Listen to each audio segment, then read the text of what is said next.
तो दोस्तों मैं कहानी लेकर आई हूँ एक गरीब किसान की दुख भरी कहानी। एक बड़ा ही धनवान आदमी एक गांव में रहता था।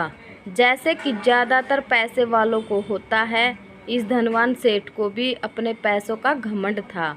वह जिस गांव में रहता था वहां पर ज़्यादातर लोग किसान थे।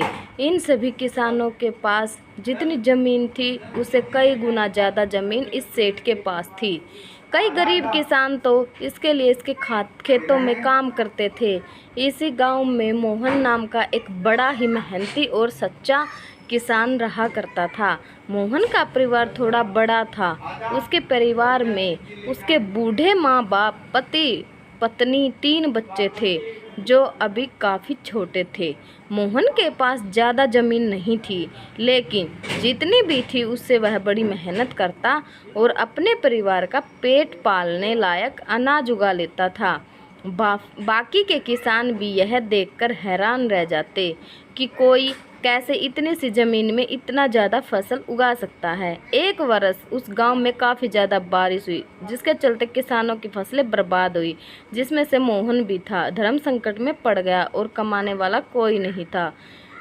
वह जानता था कि इस गांव में अगर कोई उसकी मदद कर सकता है तो वह घमंडी सेठ ही है, जिसने गांव के कई अन्य गरीब किसानों को या तो कर्जा दिया है या तो अपने यहाँ काम पर रखा हुआ है।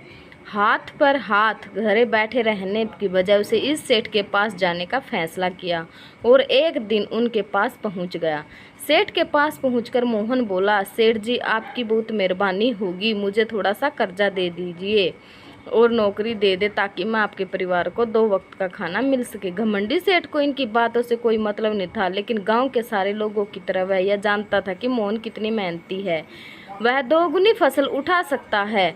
सेठ ने सोचा अगर मैं इसे पैसे उधार देता हूँ तो शायद वह इस स्थिति में नहीं मुझे वापस लौटा सके। इसे अपने खेतों में काम करवाता हूँ और ज़रूर दुगना फ़ायदा होगा। तो दोस्तों मेरी कहानी कैसी लगी? अच्छी लगी तो लाइक कर दियो, शेयर कर दियो, सब्सक्राइब कर दियो। धन्यवाद जी।